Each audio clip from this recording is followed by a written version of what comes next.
Hello, I'm Richard Raffan. This month's 4 Ways Challenge project set by Mike Peace is a wig stand. Something I don't know anything about. I did a little bit of research online to see what kind of shape they were going to be, but it seemed that the top would need to be head shaped. So I made myself a template.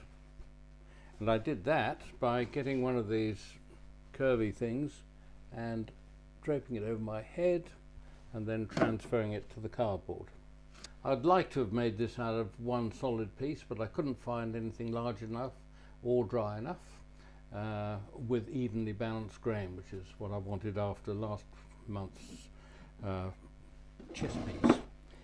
So I have 3 pieces of Sally Wattle. I have that for the base, that for the stem, and that will be the top. And so what you can see in this video is these converted to some sort of wig stand. I don't normally do a drawing, but this is just to give you an idea of the overall design of it.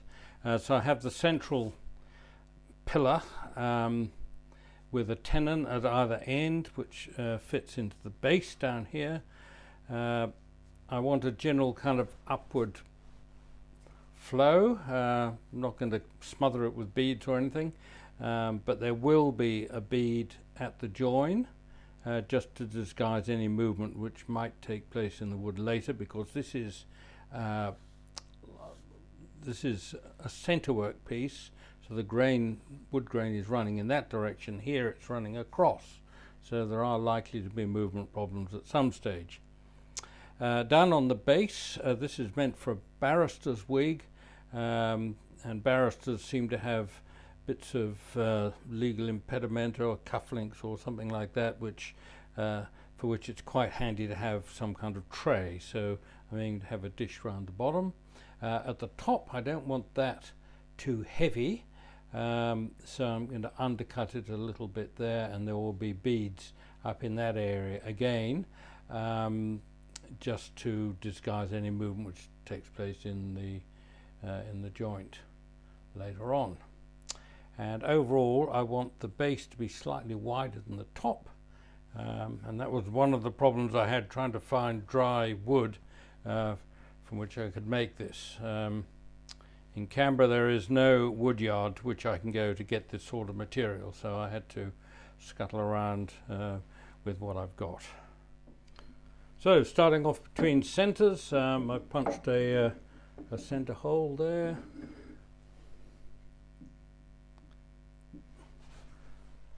And I'm going to be roughing this down with a 1-inch continental roughing gouge. I don't possess a deep fluted spindle roughing gouge.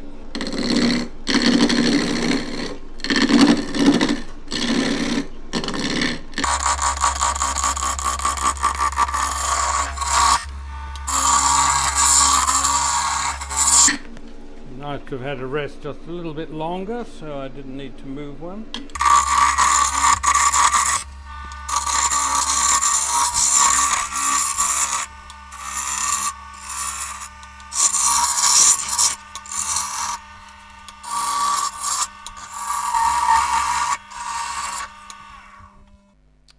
Right, no adventurous little bugs, so that's good news. And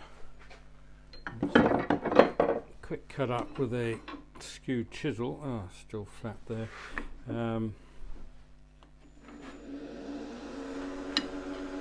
Let's see how it's cutting.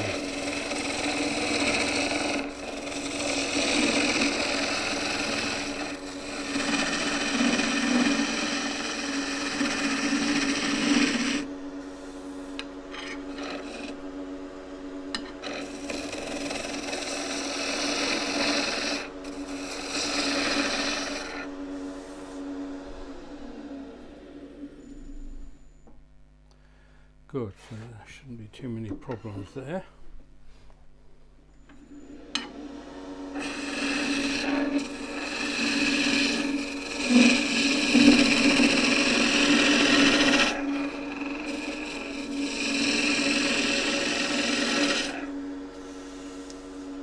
So the overall height is going to be around 14 inches, which is around 35 centimeters, and need a tenon at either end. Now the tenon is going to be 38 millimeters. I used this when I made a stool. So the hole drilled with a Forstner bit, and then, well, 2 holes drilled with a Forstner bit, 1 cut in half, and then that's going to be my gauge.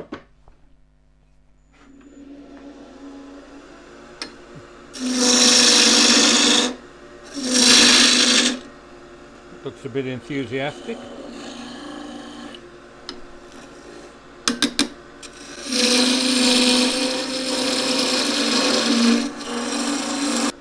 And the same the other end.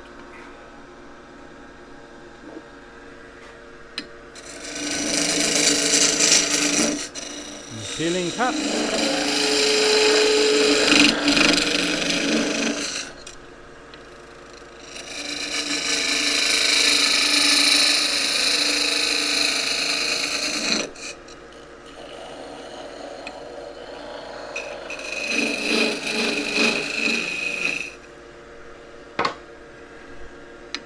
I'm going to use the bevel side just to undercut that slightly.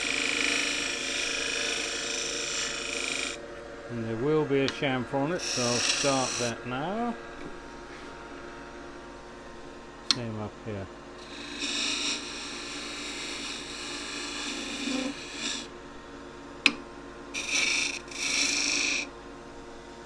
Right, all I want to do at this stage is just rough that out. Check that that fits, it does, and that doesn't.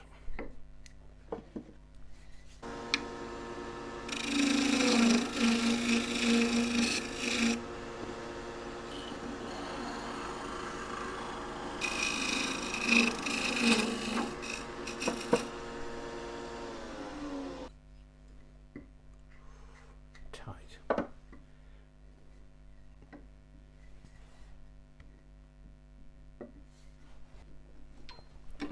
Slightly easier for me to see what's happening at this end.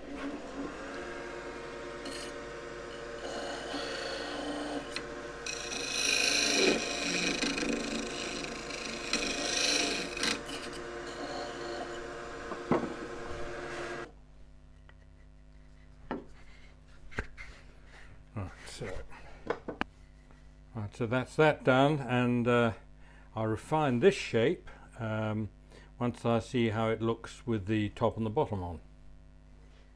So this is going to be the top of the base. There's a lot of rotten stuff here. In theory I could have drilled a hole on the other side, and that's where I marked it, but in fact I don't want a deep hole there. I just want a recess in here for some step jaws, so which is what I'm going to grip this with. So this is first going onto here. I don't need all that screw. And it's not going to provide a tremendously good grip because there isn't a complete flat surface up against the chuck. I hope that's going to be steady enough. First thing is going to be to true the whole thing up, as always.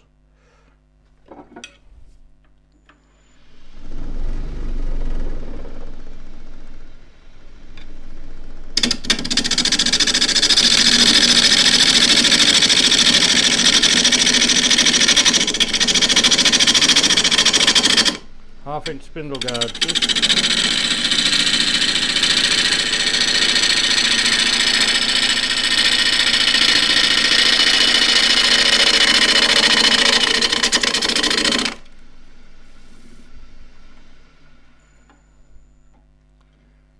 To get rid of the rot.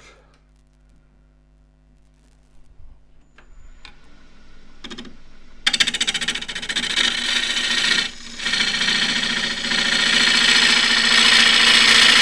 think I'm going to try and reduce the weight up on the top here, just to bring it more into balance.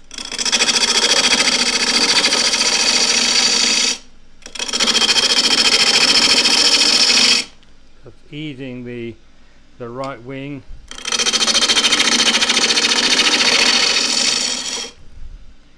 in tool flew out at about 45 degrees. Now you can see the same thing in mirror image on the base here. Right, it's all running, already running a lot smoother because the eccentricity is removed.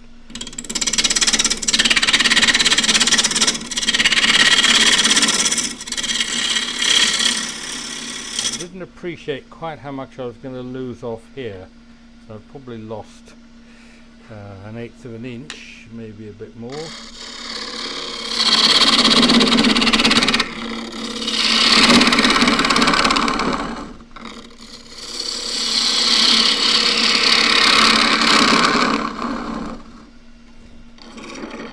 So this is going to be the base. The main thing is that it sits on its rim, so I want to make sure it's undercut. That way I think it's going to scrape a lot better than the shear cut.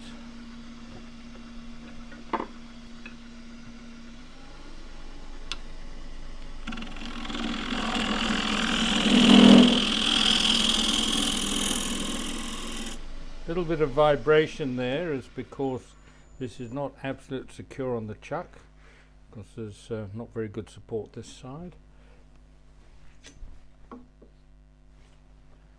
Go down a little bit more than that.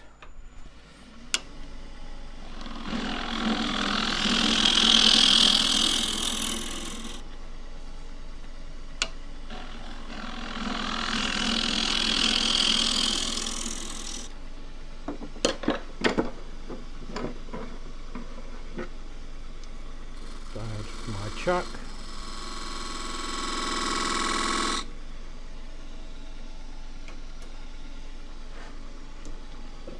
Use a 3/4 inch square end.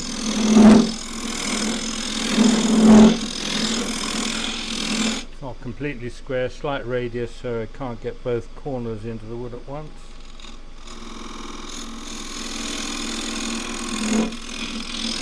The main thing here is to make sure that the bottom of the trench is flat. I don't want to see any daylight underneath my little straight edge, which I did.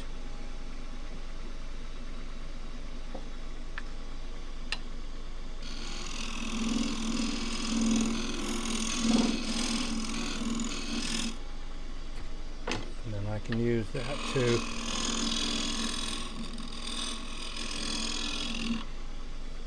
decorate up the middle a bit. Now that can be undercut very slightly. Generally use a skew chisel for that.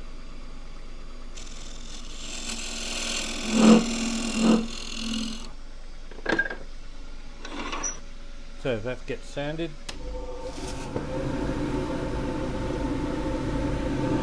There's 180 grits. These racks.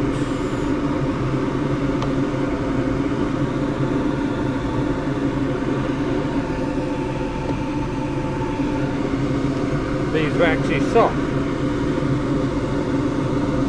So the wax melts into the wood and the surplus comes off into the sock. And you get the next generation of sock. Just to take off any surplus and kind of polish it smooth.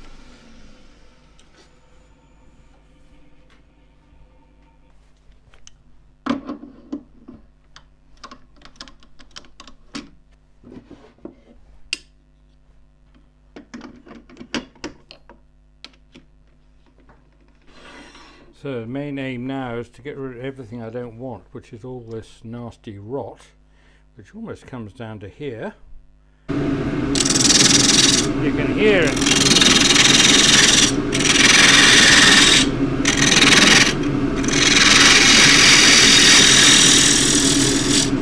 That sounds solid. That's less so.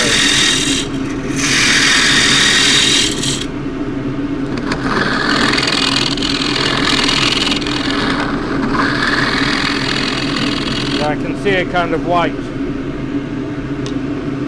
fleck Yeah, so you can see all that. So that really has to come down to this point, and I can mark that with pencil there.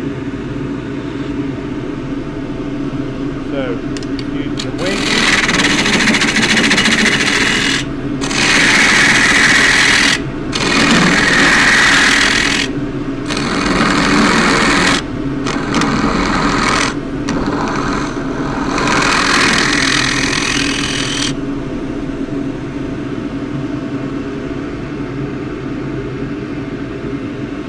A little bit out there which I can probably I could swamp it with super glue, but I'd rather not.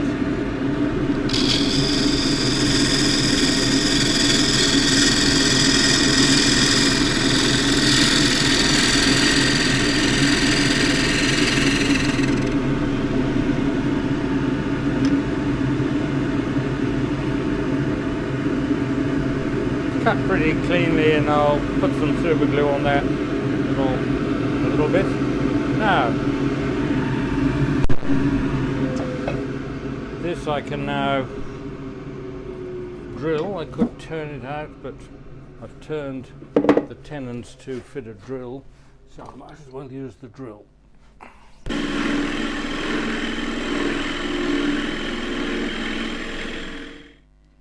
the base one.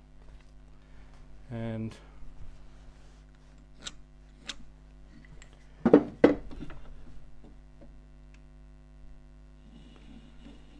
that is where the upright that's the upright diameter I have at the moment.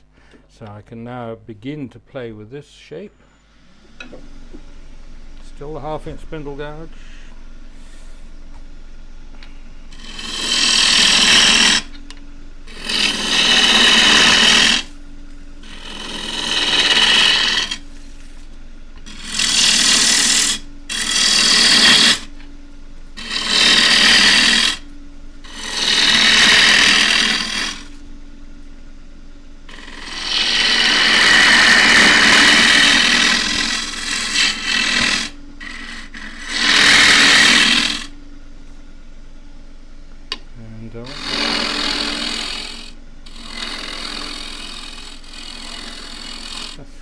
So I can begin to see how that looks.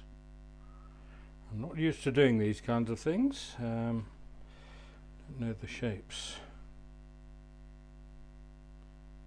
So that's going to need to kind of round up and over there, so do that.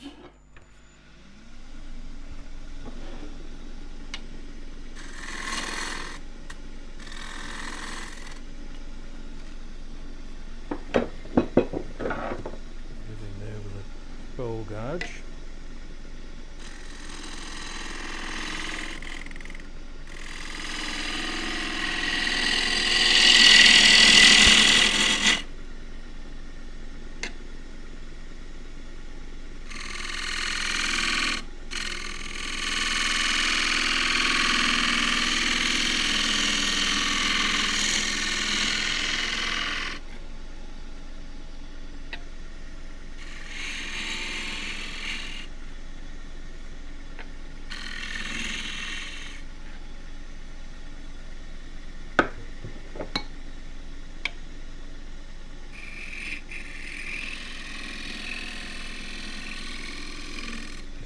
Scrapes very nicely, so it seems to be a much easier, safer way of doing it.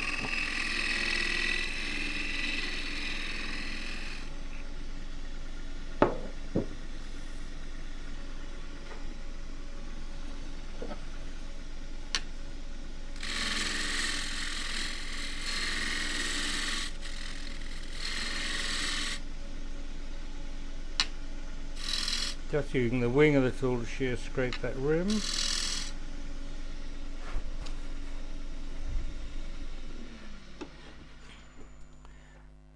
Down the side I've got a kind of a curve. We need a bit of weight left there for the to support the whole of the top. That has split, or there is a little split there. So that's going to get some epoxy, blackened epoxy, just to fill that, and I'll probably smear that all the way around just to kind of take up any, there's just the hint of a bit of rot in here, that'll just take up that, and I'll swamp this bit of pale stuff with super glue. So I'll do all that off camera. So this is going to be the top of the top, the thing which actually supports the wig.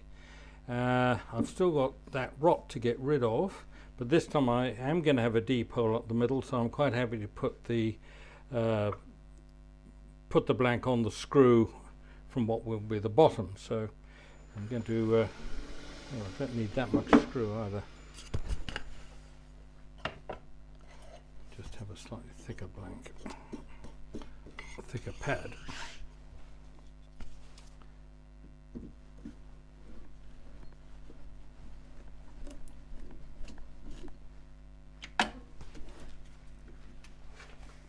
So this time I need to, I want to get the rot off, and I also want to get a grip for a chuck. I want a tenon for a chuck, so that I can then turn the inside and get all that set up, and then I can come and finish the top.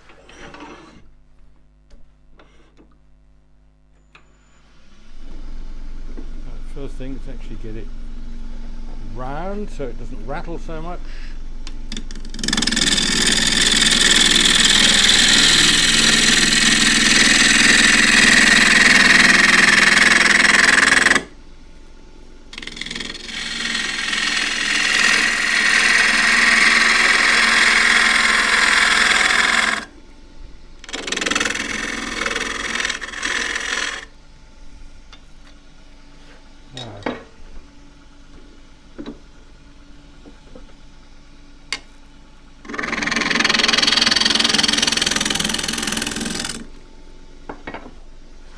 Tenon here.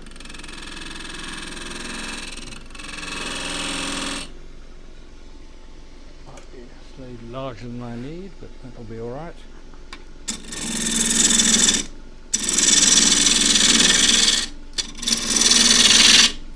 Now you hear it's not very good timber as I cut it. That sounds better.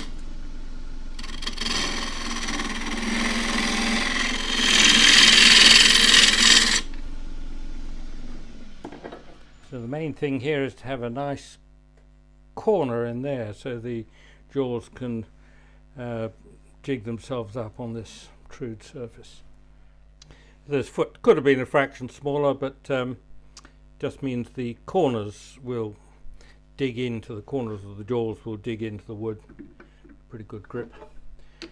Now, for those of you who've seen my cross-grain box videos, this is going to be tackled in much the same way. I'm going to undercut this so it'll be like a big fat thick bowl. I've still got to have a tenon down, a hole down the middle, so I might even drill that first, I think, and I know where I am with that.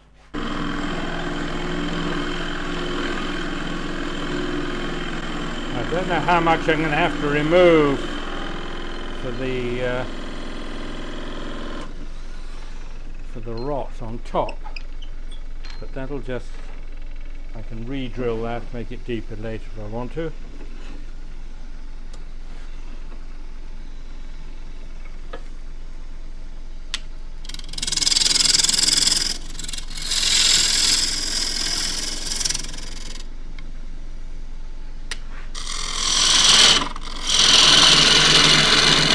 Still with the spindle guard.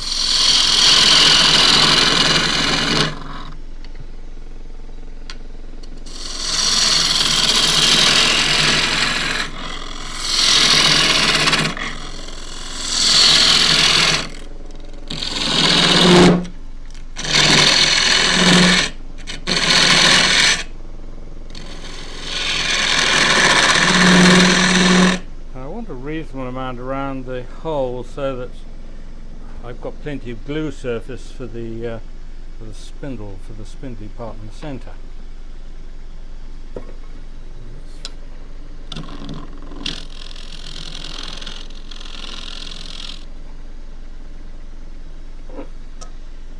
And I need somewhere for the jaws to expand.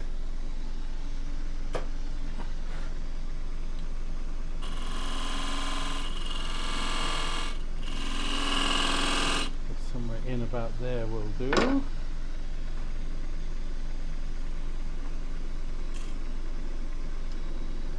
Get those out with a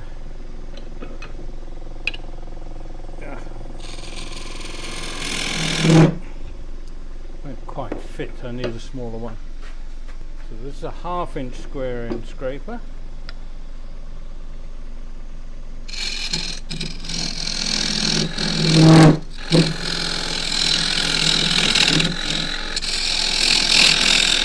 Don't just put it straight in, just rock it a bit, goes in easier.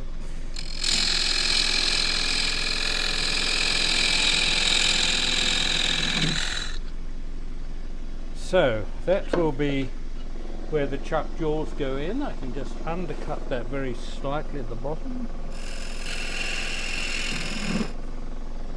The aim now is to try and make that look decorative. Not sure what's rattling here.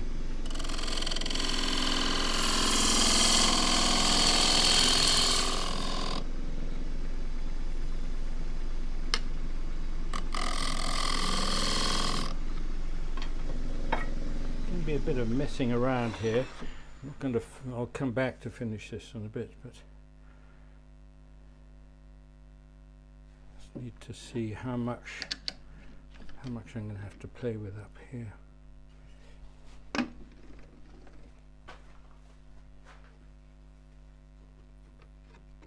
Right, so I'm just about the right diameter there. And unfortunately, the base is slightly smaller. That's going to be a little design issue which I've got to deal with.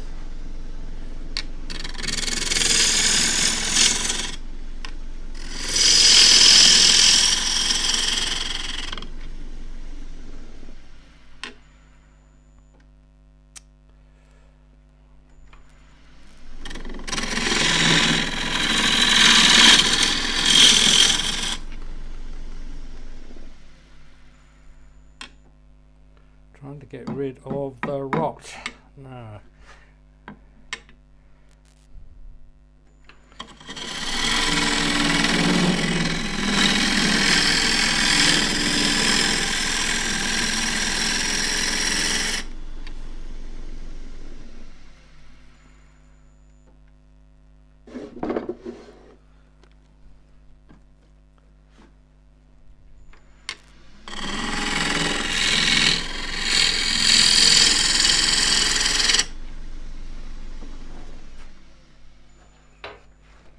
See how my shape's going.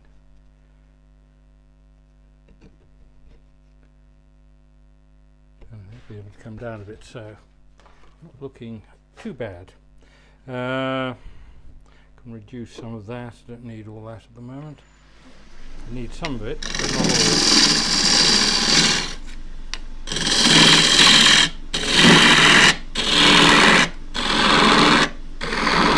You can hear this timber gets more solid.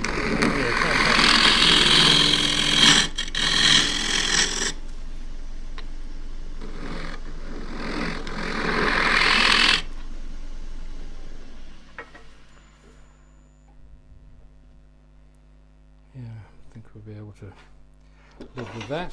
So this can now come round again, and I know how much I actually have to play with in the way of timber, so I can come down quite a bit here to just make all this a bit thinner.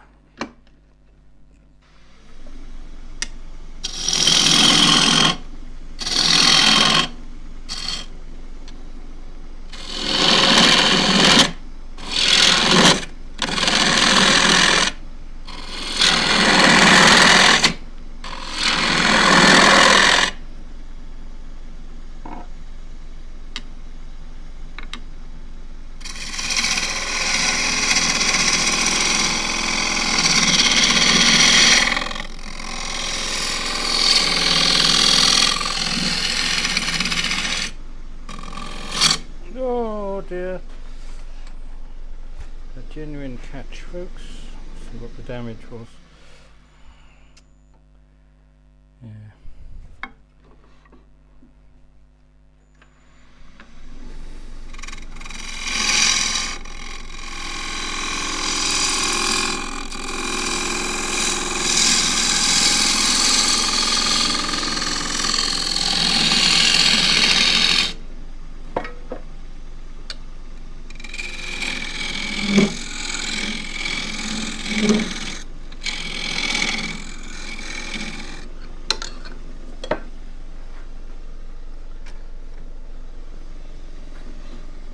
Partly the trouble there was I was interacting with the drill on the tailstock, and just drill a bit further and then get that out of the way.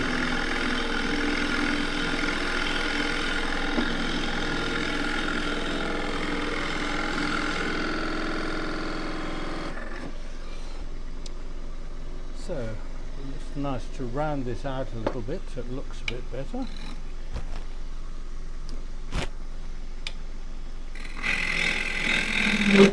And a thinner round nose would be easier there. It's a 3/4 inch.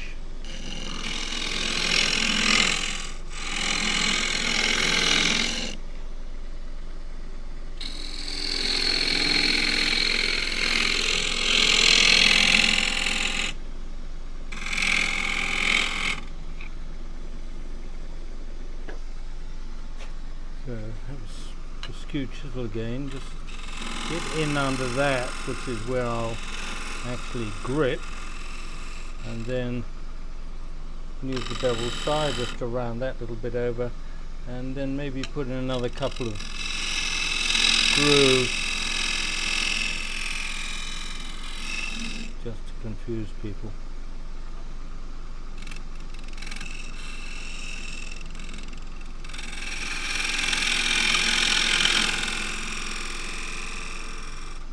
And I could also grip the central bit, but I've got a better grip if I grip it wide. Right, so the inside now gets sanded. So that's the sanding pretty well done. Let's get the dust out of the grooves.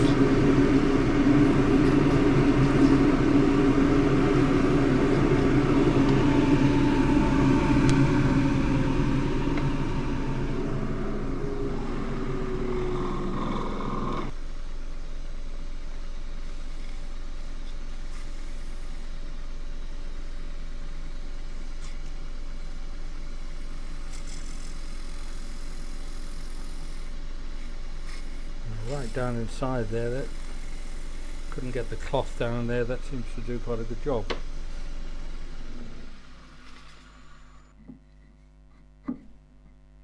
So that really is a bit long, so I'll just mark. So I need to take, I can either drill a deeper hole or take a bit off the end. I think taking a bit off the end is going to be safer. Nope, go deeper. Probably have to take a bit off the end as well.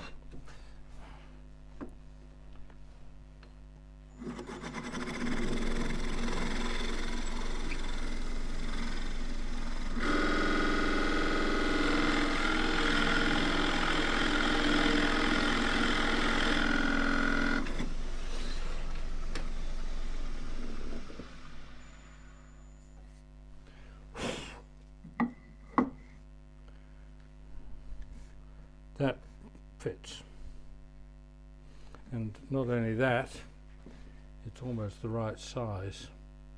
Yeah,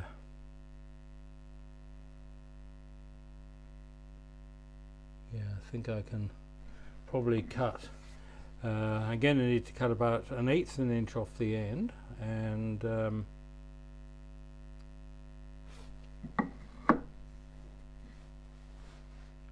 I need to reduce that very slightly.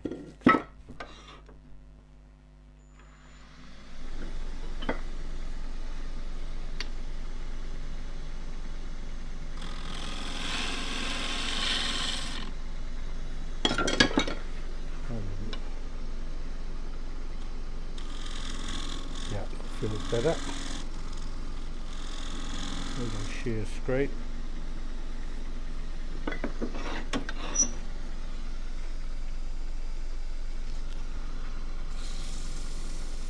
That was a very nice surface, so I need a bit of 320 in there.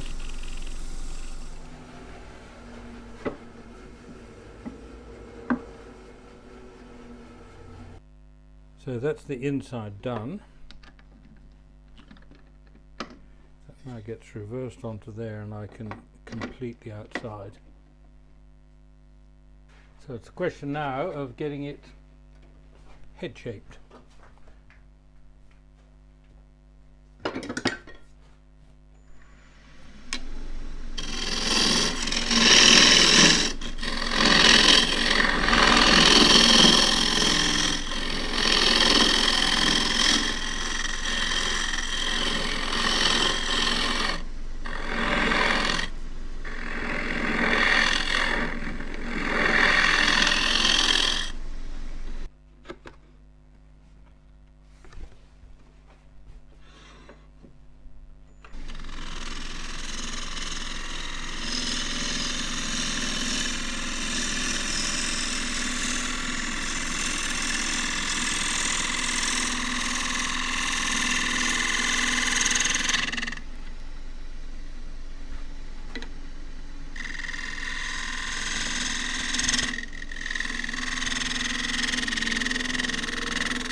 Sense is it probably would be a good idea just to have it rounded over very slightly at the bottom,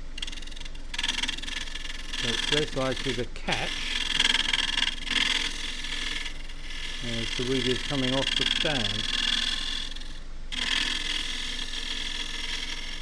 And for that reason the bottom probably wants to be rounded. Right, so that's too big, which is a very good thing because my base has been slightly smaller.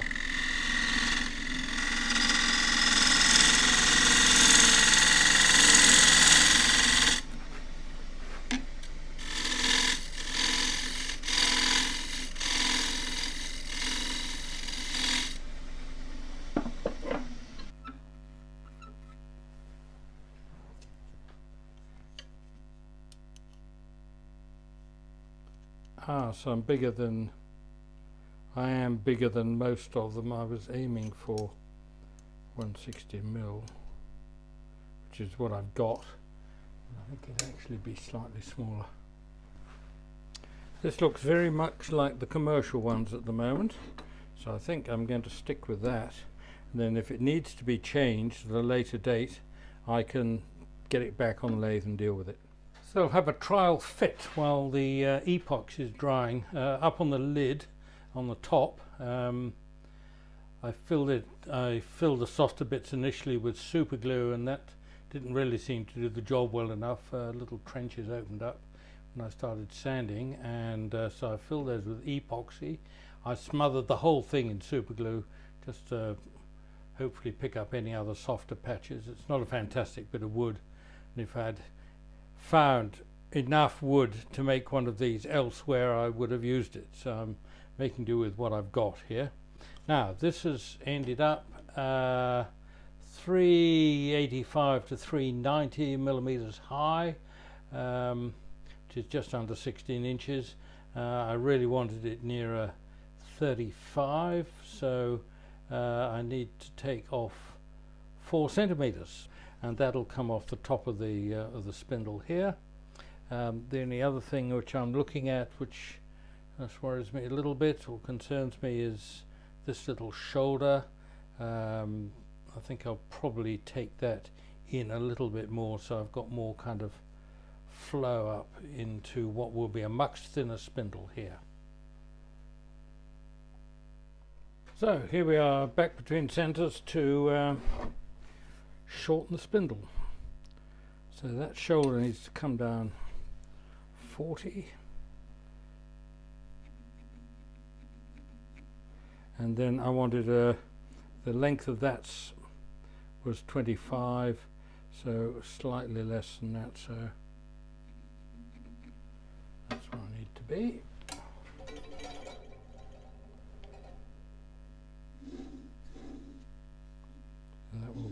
and that will be the shoulder.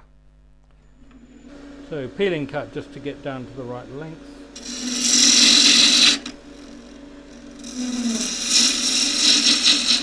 I'm just going to mark that in there. That will be where I'm cutting it off. Now I need to continue this size down to here.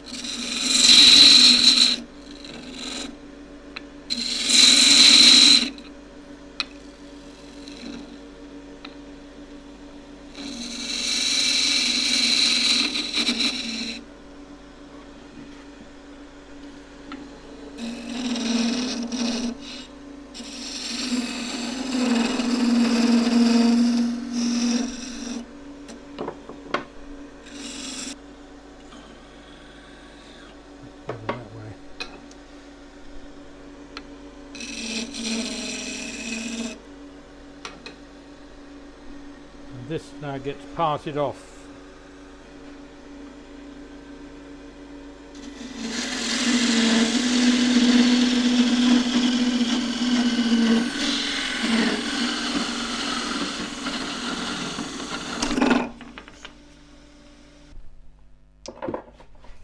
And just check to see if it fits, which it doesn't, which is a real pain. Now, when this doesn't fit and I've got a raggedy end, you've got a little bit of a problem. And of course, when the chances of getting that back dead accurate are remote. So, in this situation, what I'm going to do is sand the hell out of it with 120 grit until it does fit.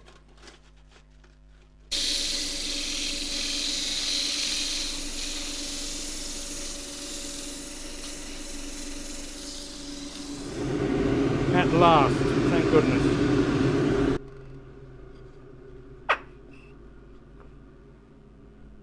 As far as the join goes there, all I'll need to do is just round over that a little bit and I think it'll look okay. Now I do have a problem in that I haven't got that dead central, so that is now going into a chuck. So it's going into the small shark jaws. I don't want this all the way in, because I want to be able to get at the ingrain, or certainly work to the end of the cylinder. So we'll support it out here and we'll grip probably about half the tenon. Doesn't matter if there are teeth marks there, because that's all going to be hidden away. So there I am. I need a longer rest.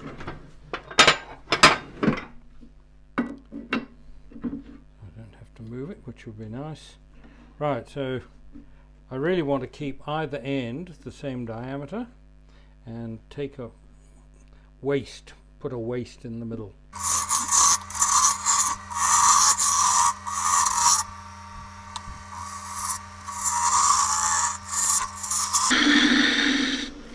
was tempted to kind of round it in at the end to give it a kind of leg feel, but I think I'd rather just have the long flow.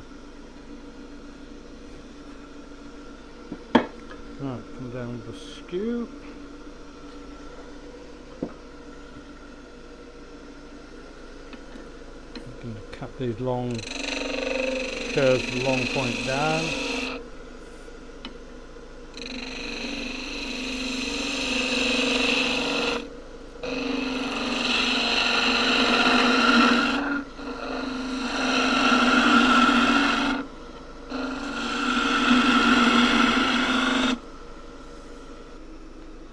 Just put some kind of curve in up here. I'll cut that down.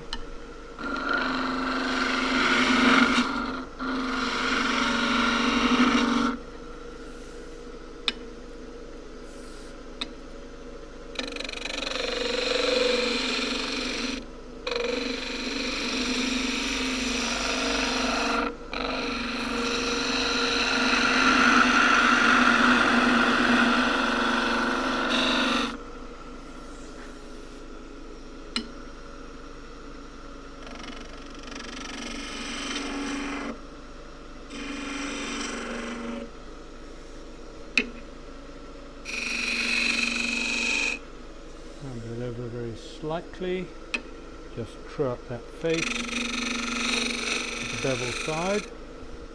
Use a spindle gouge in here for a cove.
A hint of a V-groove just to make sanding more precise.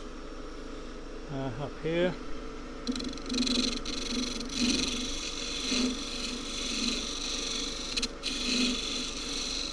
Oh, I didn't want that, did I? I think that'll be just look fine. Now before I sand that, we'll just have another look at it. Well, I don't think that looks too bad. I'll take a little bit more out of there. And that'll give a wider tray. I don't think it'll take away from the strength too much. And I might even slim that down a shade more. Well, it looks all right. It's quite a nice size to grab if you're moving this around.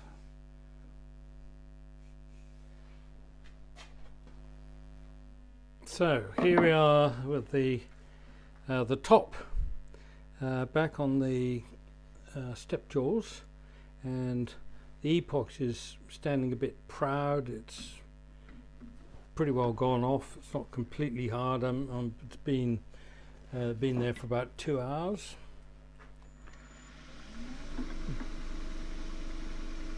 I'm just going to shear straight the surplus off.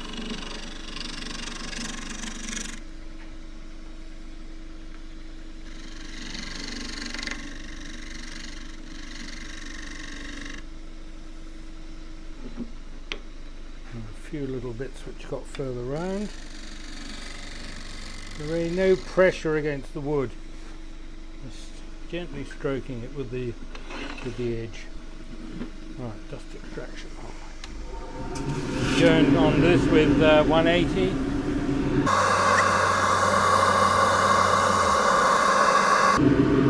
Yep, it's looking a lot better than it was. So just a question of going through the grits. And won't bore you with that. So finishing off the base, I've got that line, which is the diameter of the bottom of the shaft, and I have the blobs of epoxy to take off. Another one up there. So those will be done with a scraper, but I'd like to get that curve done first. So, do that with the 3/8 bowl gouge, 3/8 flute.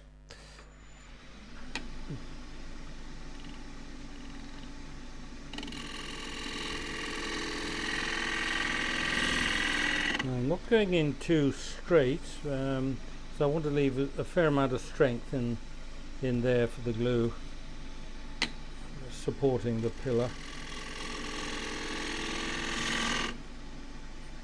Yeah, a bit deeper than that.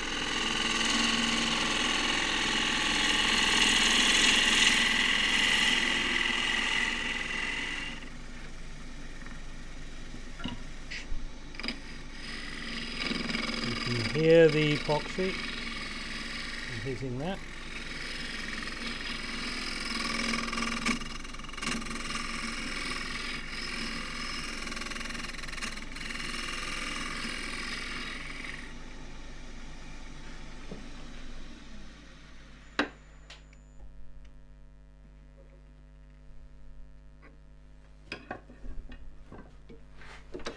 just clean up the outside, which I'll do with the shear scraping.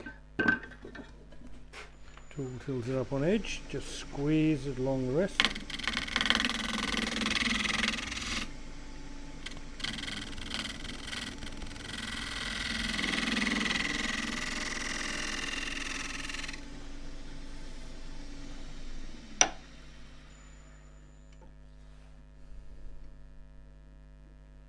Tiny bit left there. Now, I'm going to attack that bit from both sides, a little bit more off there. And I'm going to put a chamfer, more of a better defined chamfer out here. And on the rest, just squeeze the tool in.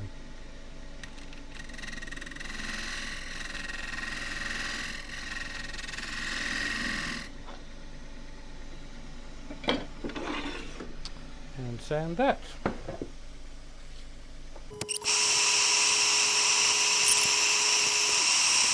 I can roll that in just a little bit.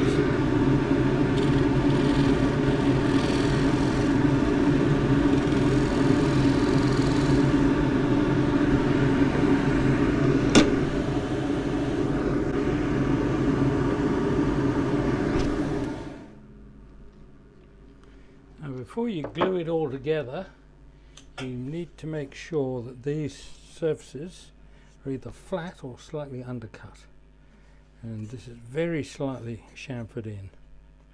And that's because if it's at that angle, then you're not going to get a very good join when they're glued together. And the bottom, same thing, so you need to make sure there's daylight underneath the straight edge, which there is.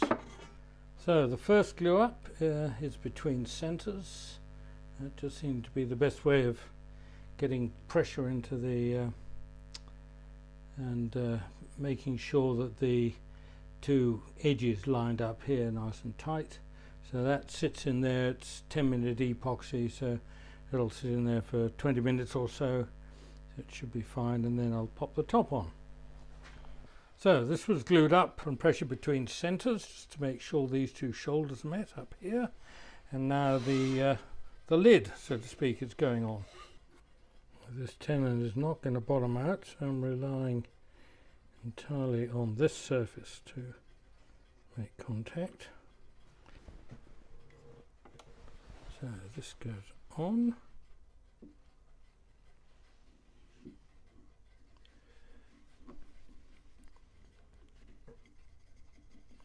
Going to shimmy it on.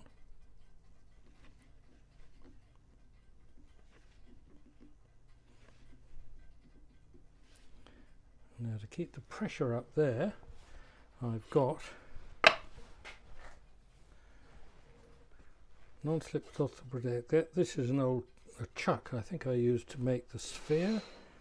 It's got a hole in the bottom where I would have pushed the rod through to push the sphere out of the chuck.